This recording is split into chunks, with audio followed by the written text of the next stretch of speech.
Começa agora pela TV Novo Tempo mais um programa Evidências na busca de fatos que comprovem a veracidade histórica da Bíblia Sagrada. E hoje a nossa equipe veio visitar o Sifin Project, ou Projeto de Peneiramento aqui em Jerusalém. Você vai conhecer uma técnica inédita de trabalho arqueológico que foi desenvolvida aqui para recuperar artefatos que vieram do Templo Monte, do lugar onde estava o Templo de Salomão e também o Templo da época de Jesus. Que artefatos seriam estes? Que trabalho seria este? Então não perca, porque o Evidências está só começando.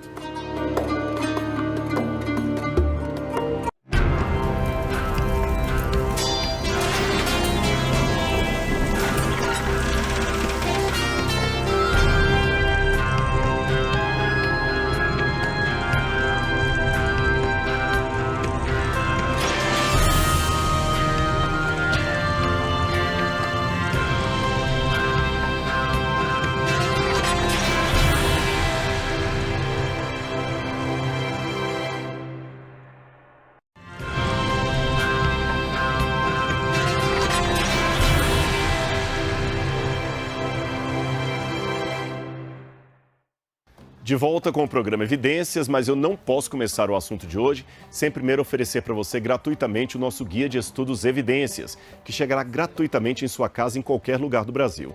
Você quer receber o seu? Então basta ligar para a gente no horário comercial 0 operadora 12 21 27 3121 ou pelo site biblia.com.br. Se preferir, mande uma mensagem pelo nosso WhatsApp que aparece aí na sua tela ou através do QR Code. Queremos mandar um exemplar para você.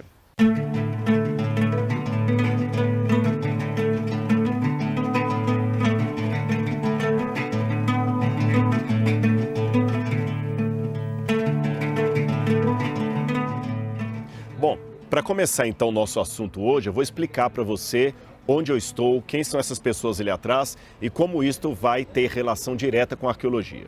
Essas pessoas que estão trabalhando lá não são arqueólogos profissionais, exceto, é claro, o guia que está explicando as tarefas.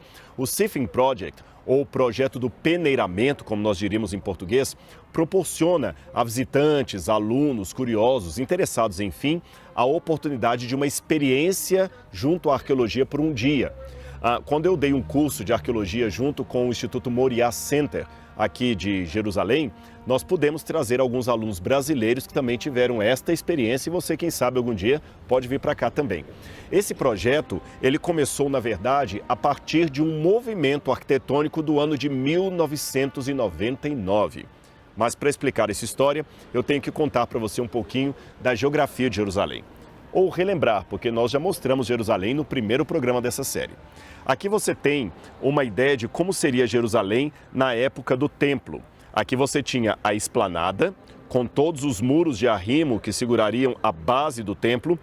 E aqui ficaria tanto o templo de Salomão, como o templo posterior de Herodes. Pois bem, você sabe que os romanos destruíram Jerusalém no ano 70 e depois vieram os muçulmanos e construíram no lugar do antigo templo judeu uma mesquita, a mesquita de Al-Aqsa, e também o Domo da Rocha, que é aquela cúpula dourada que até hoje permanece ali, servindo de cartão postal de Jerusalém. Acontece que essa esplanada hoje é administrada pelo governo da Jordânia e por autoridades muçulmanas. Então, abaixo da mesquita de Al-Aqsa, quiseram construir no subsolo dela uma área, ou melhor, ampliar um espaço que servisse de grande salão para a adoração de pelo menos 5 a 10 mil pessoas de uma só vez. Houve um problema de disputa jurídica em relação à Prefeitura de Jerusalém e à administração do Domo da Rocha, concernente a que espaço eles poderiam ou não abrir. Então, em 99, eles começaram a abrir esse espaço. Eu vou mostrar para você aqui o espaço como era originalmente e como eles ampliaram para a adoração dos muçulmanos naquele lugar até hoje. Então, em 1999, começou-se o trabalho de ampliação daquele espaço. E com essa divergência sobre que tamanho eles podiam ou não utilizar ou abrir, vários caminhões saíam sempre de madrugada ali do Monte Templo ou do Domo da Rocha. Dezenas, na verdade centenas e centenas de caminhões com toneladas e toneladas de detrito tirados ali do Templo Monte. Eu tenho uma fotografia para mostrar para você de vários desses caminhões saindo ali daquele local, trazendo toneladas e toneladas de detritos daquela montanha. Aqui você tem os muros da cidade e do lado de dentro da cidade você tem os caminhões saindo e tratores remexendo toda a terra. Agora, o que foi um problema para os políticos revelou-se uma bênção para a arqueologia. Sabe por quê? Olha aqui o local onde os caminhões começaram a derramar todo o detrito do Templo Monte. Os arqueólogos viram aqui um grande tesouro arqueológico.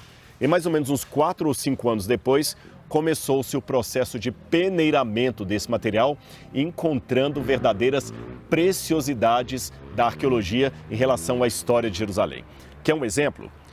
Antes do Sifim Project, a gente não tinha uma ideia como seria o piso do Templo de Jerusalém. Você tinha algumas informações de Flávio Josefo, de que o piso brilhava, mas como seria isto? Seria um exagero de Josefo? Até que eles começaram a achar alguns pedaços de pedra aqui que nos ajudam a montar como seria o piso original do templo. Você quer ver? Eu vou mostrar para você. Vem comigo.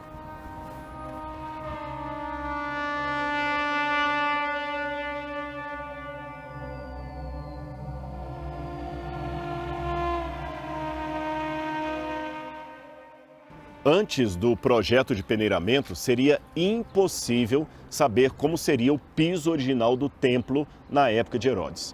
A única coisa que nós tínhamos era a descrição de Flávio Josefo, que declara que Herodes mandou fazer o piso do templo parecendo com um piso de vidro, lembrando um grande mar, um mar transparente. Mas como seria esse mar? Bom, agora nós temos a ideia, porque entre essas pedras que formavam o piso do templo, eles encontraram também pedaços de alabastro. E o alabastro é uma pedra que, quando você coloca uma luz atrás dela, ela fica transparente e ela reluz, ela é translúcida.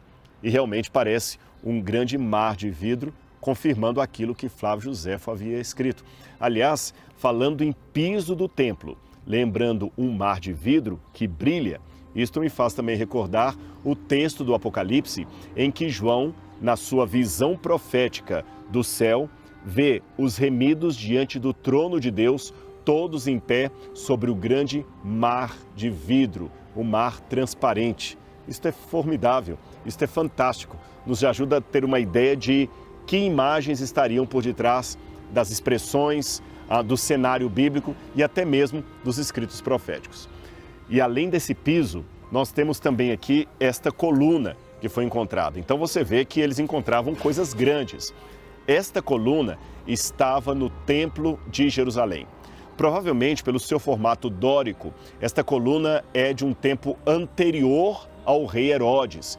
Quem sabe da época dos asmoneus, quando eles administraram Jerusalém, ali por volta do ano 100 a.C.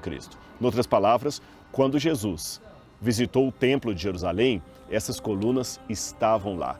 Elas com certeza viram o Filho de Deus passando ali pelo pórtico, olhando para o santuário e dando as suas mensagens, sua pregação, quem sabe realizando algumas curas. Eu tenho o privilégio de estar aqui agora num piso que pertenceu ao templo ao qual Jesus visitou. Mas além dessas peças grandiosas, existem também fragmentos muito pequenos que nos ajudam a contar a história de Jerusalém e que foram descobertos também através desse projeto aqui de peneiramento. Eu vou mostrar para você alguns desses fragmentos e você vai ver que eles são muito pequenos, mas ajudam a contar uma grande história. Você quer conhecê-los? Então, vem comigo.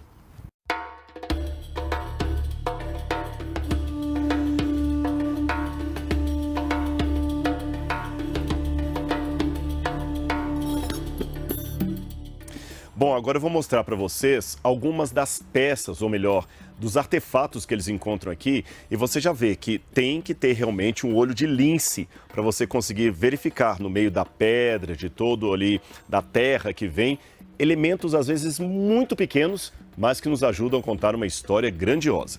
E o pessoal aqui do Sifting Project foi muito gentil e permitiu que eu visse algumas peças que foram encontradas recentemente e também que compartilhasse com vocês.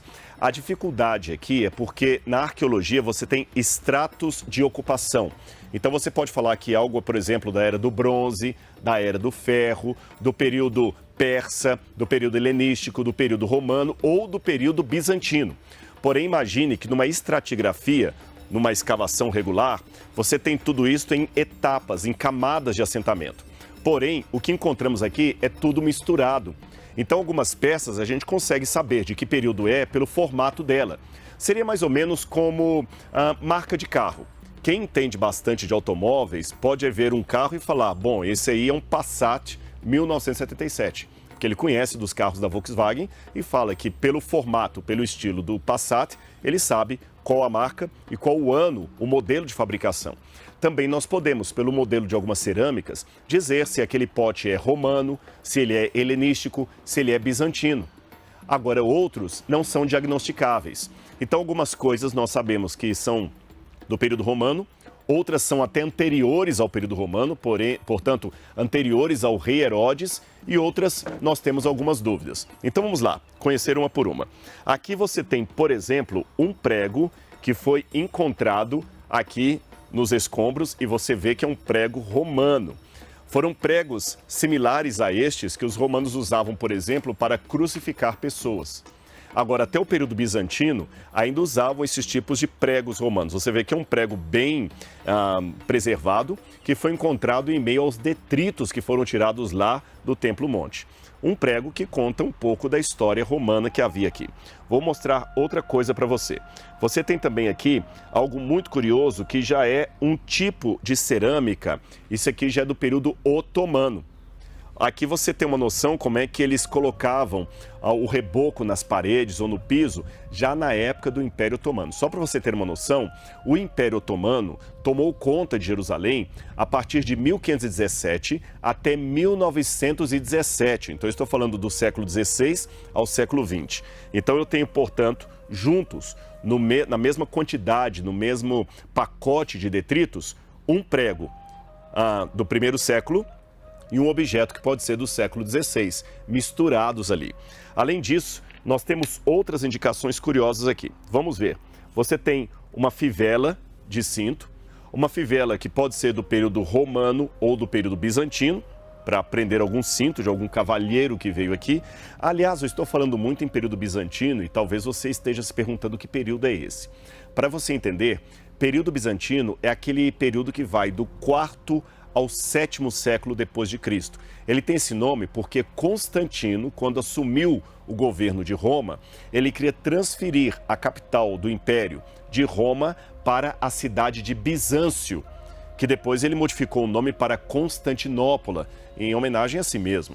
Então, como esse período de Bizâncio é o período que marca esta época, nós chamamos esses tipos de artefatos de período bizantino. Quer ver outra coisa curiosa que nós temos aqui? São as moedas que eles encontram. Aqui nós temos uma moeda, provavelmente do período da época herodiana, uma moeda daquelas que foram encontradas aqui no templo. E tem uma outra moeda que me chama a atenção, que foi mostrada para nós aqui, que ela tem uma forma de mostrar o comércio que hoje nós não utilizamos, porque seria ilegal, mas naquela época era comum. Quer ver? Olha aqui, uma moeda quebrada ao meio. Você está vendo que a moeda está partida? Agora que vem a curiosidade. Naquela época, quando alguém tinha dificuldade de dar o troco para uma pessoa, ele podia quebrar a moeda ao meio, então ele tinha agora apenas a metade do valor. É claro que hoje você não pode fazer isso, seria ilegal danificar qualquer moeda, qualquer papel moeda, mas na época não tinha problema, porque o valor das moedas estava relacionado ao peso delas, a quantidade de material que ela possuía. Podia ser uma moeda de cobre, uma moeda de bronze, uma moeda de ouro, uma moeda de prata.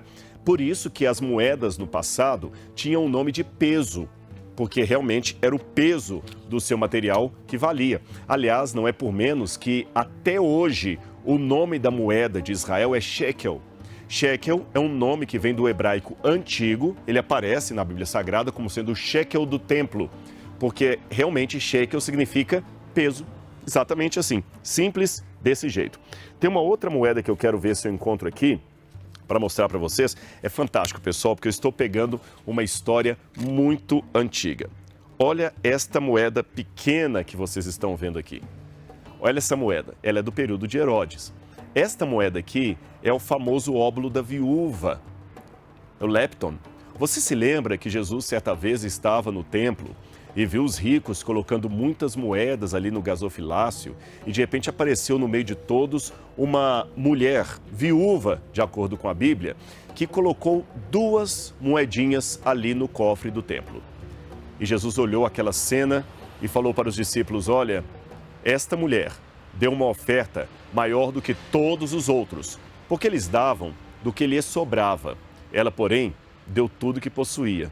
Uma moeda pequena como esta, a moeda da viúva. Nós temos também outras coisas que me chamam a atenção aqui. Falando do período dos cruzados, quando cavaleiros templários vinham a Israel, aqui, a terra prometida, na época eles chamavam de Palestina, para livrar Jerusalém dos muçulmanos, etc.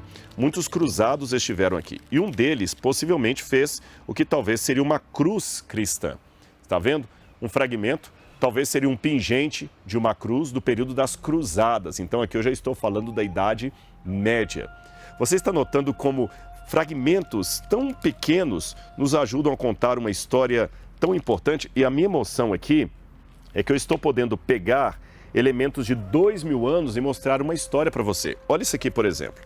Você pensa que não é nada. Agora imagina tudo isso aqui que agora está limpinho, aqui todo colocado aqui, como eu diria, catalogado com a amostra, o número, etc. Depois isso vai para o museu. Mas olha que você tem que ter um discernimento muito grande para perceber isso no meio ali dos detritos. Porque isso aqui seria, vou colocar perto da minha aliança de casamento aqui, seria um anel. É um pedaço de um anel vitrificado, provavelmente do período romano. Tá vendo? Ele está ali com a borda dele realmente arredondada e você imagina o que ele seria completo. Alguém usaria um anel vitrificado. Eu sei que você pode pensar assim, mas um anel de vidro, que valor tem isso? Bom, hoje o vidro pode não representar algo muito especial para nós que vivemos numa época de descartabilidade. Porém, no passado, o vidro era um artefato de luxo. Objetos vitrificados tinham um grande valor. Por exemplo, esse aqui é provavelmente um bracelete de vidro do período romano. Uma mulher talvez veio aqui com seu bracelete, enfeitando o seu pulso e entrou aqui nas adjacências do templo. Quem sabe, na época que o templo ainda estava em pleno funcionamento ou depois da destruição do templo no ano 70. É esta precisão que às vezes nos falta dar, porque nós não podemos afirmar com certeza de que ano específico seria isto. Podemos dizer que era do 1º século, mas seria antes ou depois da destruição do templo. Falando em destruição do templo e épocas antigas, eu tenho aqui um pedaço que é muito precioso, sabe por quê? Essa cor avermelhada que você tem aqui é uma cor muito difícil de ser obtida. É uma cor muito rica. Esta cor aqui era de algum tipo de reboco das paredes que nós tínhamos do templo e que são parecidas com o reboco que encontramos em alguns palácios, algumas fortalezas herodianas, como por exemplo a fortaleza de Massada. Então provavelmente era o reboco de uma parede do período de Herodes. Aliás, eu vou até falar com vocês em casa, eu peço desculpas que vocês vão ver que a minha unha mesmo, a minha mão está suja ao mostrar esses objetos. Mas é uma poeira que conta história. É uma terra que relata episódios que têm a ver com a história da Bíblia Sagrada. Olha, por exemplo, esta alça de algum tipo de cerâmica que nós tínhamos. Vou mostrar aqui para vocês. Ela está queimada. Lembra que eu falei com vocês acerca das características de uma cerâmica, de um pote, que me ajudam a identificar aproximadamente a época daquele pote? Assim como alguém olha para um carro e pela marca e o modelo ele sabe dizer o ano? Pois bem, esse tipo de cerâmica aqui é do período do Antigo Testamento, aproximadamente do 8º século antes de Cristo, da época do rei Ezequias. Ou seja, quem usou esse pote viveu aproximadamente 700 anos antes de Cristo. E o fato dele estar queimado me leva a imaginar Não seria, quem sabe, alguém que testemunhou o incêndio de Jerusalém provocado pelos babilônios no sexto século antes de Cristo? Algo a se imaginar, mas um pote tão antigo que me conta a história. E do passado, passando para o presente, olha que interessante essa peça que eu tenho aqui, vou mostrar para vocês. Ela é curiosa e ela intriga as pessoas. Por quê? Você vê também que é um tipo de cerâmica que tem a marca de uma digital. É lógico que a digital só consegue ver através de um microscópio, mas você tem aqui a digital, mostrando quem fez a cerâmica e fez uma marca com seu próprio dedo. Hoje eu sei que os investigadores procuram digital para descobrir, por exemplo, quem foi o criminoso que passou por ali, mas nós procuramos a digital para encontrar a biografia de pessoas que não vivem mais. Este aqui é um mistério realmente. Nós não podemos precisar a data disso, mas você percebe que é justamente um pedacinho de cerâmica que mostra de maneira delicada, quem sabe, a cabeça de um animal, pode ser um dragão, alguma coisa assim, muito delicado, demonstrando que pessoas que tinham um bom poder aquisitivo e podiam possuir esse tipo de objeto, vinham aqui ao templo. Aí eu fico pensando, quem seria o dono desse objeto? Seria uma mulher, um homem, alguém rico, alguém pobre? Opa, quase caiu aqui. Falando em mulher, eu vou aqui mostrar para vocês que eu tenho também um pedaço aqui de elementos que mostram os adornos femininos. Isso aqui é uma ponta de presilha para cabelo.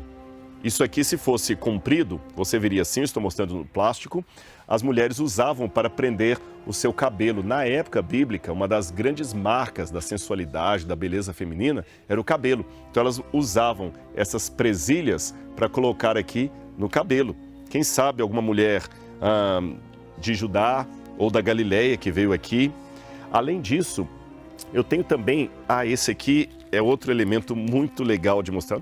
Tudo aqui é legal, eu não sei o que mexe mais. Uma ponta de flecha do período das cruzadas, tá certo? Quando Israel estava tendo a briga aqui, ou na época das cruzadas, ou já até no período otomano. Jerusalém foi atacada e reconstruída e destruída várias vezes ao longo da sua história. E esses elementos nos ajudam a ter uma ideia das batalhas que ocorreram nesse lugar. Bom, para terminar os objetos que eu tenho aqui, eu gostaria de mostrar para você também, isso aqui é um peso de vidro que eles usavam no comércio. Lembra que eu falei que as moedas eram pesadas? Então ele pesava com o vidro aqui, vários vidros desse, para dar uma quantidade de peso e assim você saber quantas moedas você tem, quantos pesos, quantos shekels você poderia possuir. Enfim, são elementos que nos ajudam a contar uma história. E para terminar, este aqui para mim é intrigante. Você tem um pedaço de mármore do templo. Normalmente os arqueólogos acreditam que Herodes não usou mármore no templo. Ele usou apenas a pedra de calcário e outros objetos. Porém, o achado de pedaços de mármore como este aqui pode indicar que, pelo menos em alguns setores, Herodes havia usado mármore na construção do templo. Então nós conseguimos imaginar o que estes elementos nos ajudam a reconstruir em relação à história passada. Agora, falando em templo, eu tenho que falar também dos sacrifícios. Aí eu quero mostrar algo interessante para você. Vem comigo.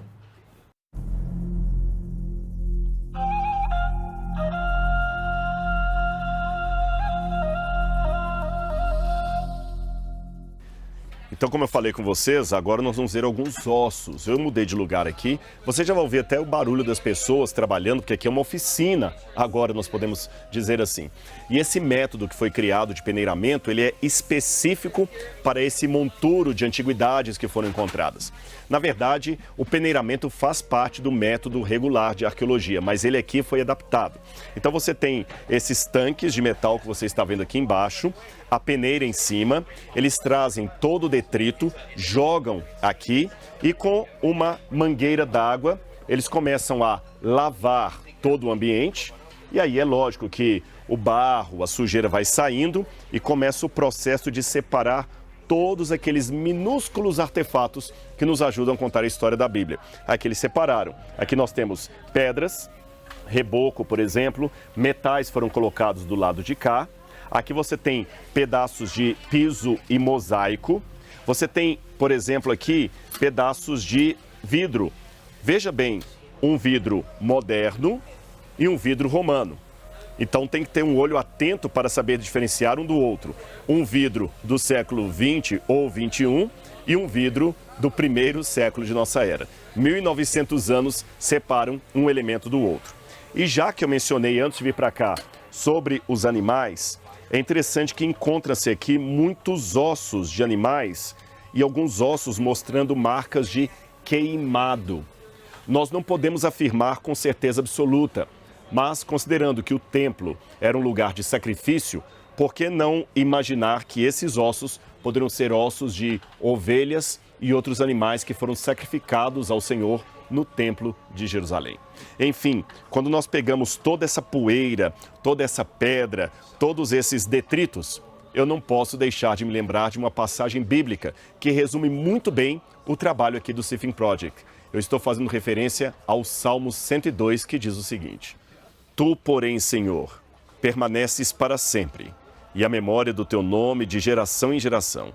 Tu te levantarás e terás piedade de Sião. É tempo de te compadeceres dela, e já chegou a sua hora, porque os teus servos amam até as pedras de Sião e se compadecem do seu pó. Salmo 102, 12 a 14. O que você acabou de ver foi o Salmo 102 na prática. Quando nós, que nos sentimos servos de Deus, nos compadecemos das pedras de Sião e da poeira que sai dela. E através dessas pedras e desta poeira, a arqueologia reconstrói uma história que, apesar de estar distante de nós há milênios, ainda influencia nossa vida até os dias de hoje. O programa Evidências vai ficando por aqui, mas semana que vem temos um novo encontro na TV Novo Tempo, o seu canal da esperança. Um grande abraço e até lá! Você vai ver no Evidências da semana que vem. Quem já estudou arqueologia bíblica ou arqueologia do Oriente Médio, certamente ouviu falar do professor Gabriel Barkay, que é um dos maiores acadêmicos da área de arqueologia ainda presentes aqui em Israel. Hoje ele vive numa casa de repouso aqui em Jerusalém, mas dedicou mais de 50 anos da sua vida em pesquisas arqueológicas, tanto em Israel quanto em outros países, como na Jordânia, por exemplo. E eu confesso para vocês que eu estou até emocionado por conversar um pouco com ele, porque é alguém que eu sempre vi em livros, artigos científicos, ouvi falar das suas descobertas, mas pela primeira vez eu estou conversando com ele aqui, assim, frente a frente, para saber um pouco mais sobre a sua vida e como a arqueologia tem se relacionado com a história da Bíblia Sagrada. Eu digo isto porque muitas vezes no Brasil e também em outros países do mundo, passa-se a impressão que os grandes acadêmicos são aqueles céticos, ateus ou agnósticos que não acreditam no texto bíblico, que Bíblia é coisa apenas para crentes provincianos, destituídos de qualquer cultura, de qualquer treinamento acadêmico, pessoas que não têm condição de fazer um doutorado ou elaborar uma tese científica.